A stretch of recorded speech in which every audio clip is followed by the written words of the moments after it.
Salve a tutti, vediamo ora di calcolare alcuni limiti che si presentano in forma indeterminata.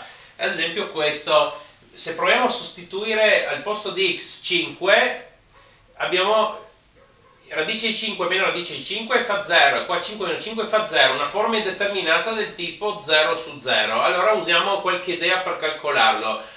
L'idea qui sarebbe razionalizzare, anche se di solito si razionalizza sempre il denominatore. Qui dovremmo razionalizzare il numeratore e vediamo cosa otteniamo. Allora, limite per x che va a 5, allora radice di 5 meno radice di x su x meno 5, dovremo moltiplicare sopra e sotto con radice di 5 più radice di x. Perché? In modo da riusare la regola a meno b per a più b è a al quadrato meno b al quadrato. E allora radice di 5 al quadrato è 5 meno radice di x al quadrato è x e sotto abbiamo x meno 5 per radice di 5 più radice di x. Adesso 5 meno x e x meno 5 si ottengono uno dall'altro moltiplicando con meno 1, quindi posso semplificare tenendo conto che qui rimane un fattore meno 1. Quindi limite per x che va a 5 di meno 1 su radice di 5 più radice di x. E adesso se sostituisco 5 qui ho radice di 5, quindi radice di 5 più radice di 5, 2 radice di 5, meno 1 su 2 radice di 5. Ho calcolato questo valore, se voglio eventualmente razionalizzo, moltiplico sopra e sotto con radice di 5 meno radice di 5 su 2 per 5 che fa 10. Ok, calcoliamone un altro più difficile.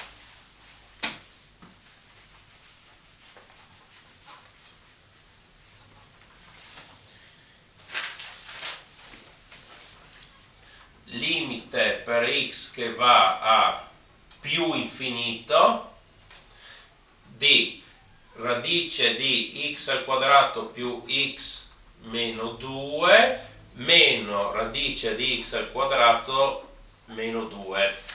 Allora, è indeterminato? Sì, perché quando x va a più infinito, questo polinomio qua con x al quadrato va più infinito, anche questo, è la radice di una cosa va più infinito va più infinito. Allora ho infinito meno infinito. Questa è la forma indeterminata. Allora, l'idea è come nell'esercizio precedente, dite, ma non ho una frazione. Sì, io posso pensare a questo fratto 1, quindi posso moltiplicare sopra e sotto con... vediamo con cosa. Bisogna usare la regola a meno b per a più b, quindi moltiplicheremo con radice di... Allora, dentro la radice i segni rimangono quelli che sono. Radice x, però questo meno adesso qua sarà un più. Radice di x al quadrato più x... No, devo usare questa, x al quadrato meno 2. Con questo devo moltiplicare sopra e sotto, radice x al quadrato più x meno 2 più radice x al quadrato meno 2.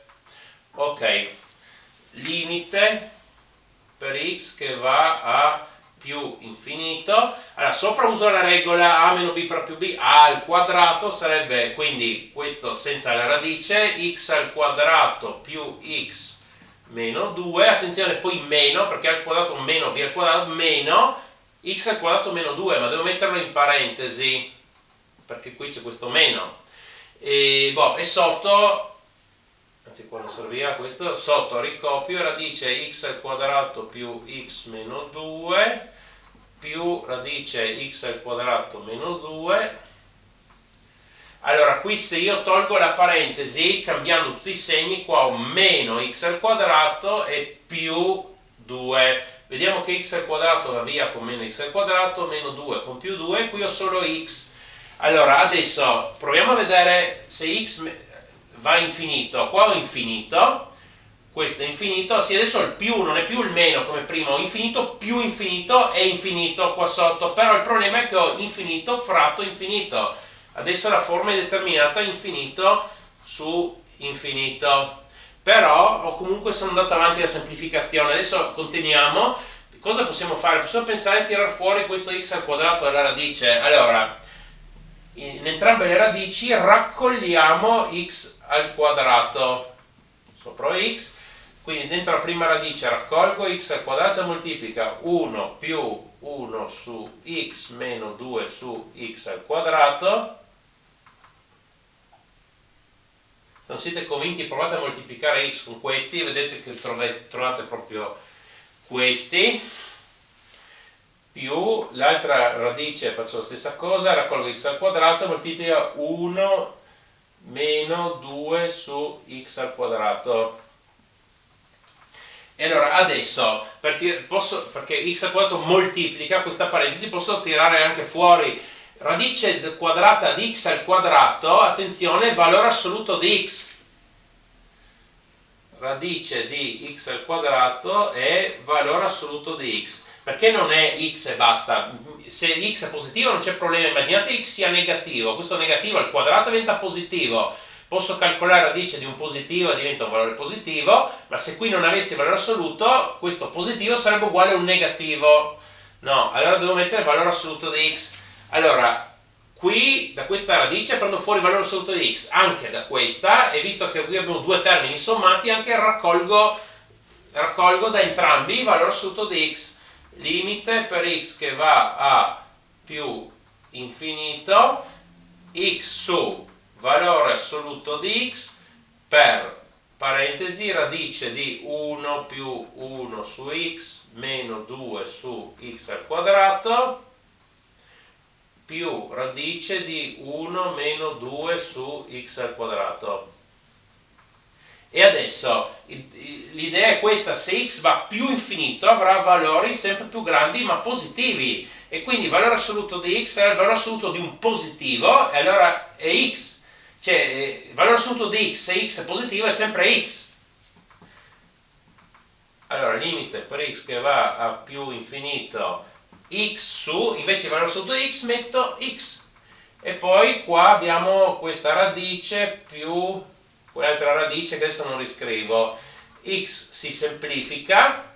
Adesso vediamo queste radici. Quando x va più infinito, questo va a 0, 1 su x, anche questo va a 0, anche questo va a 0, però mi rimane radice di 1 più radice di 1. Potete anche scrivere qua che poi il limite viene fuori 1 fratto radice di 1 più radice di 1. Radice di 1 è 1, e allora qui ho 1 fratto 1 più 1, un mezzo.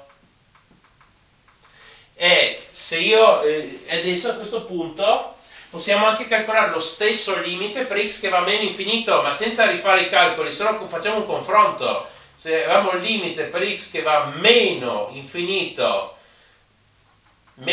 sempre di quella funzione iniziale, allora qua, quando ci ritroviamo qua, valore assoluto di x dovremmo mettere meno x, perché il valore assoluto di un valore negativo è il suo opposto.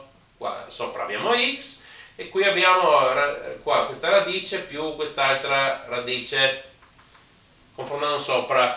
Allora, x va via, qui abbiamo questo meno 1, queste radici sono sempre uguali, viene fuori 2, allora qua ottengo meno un mezzo.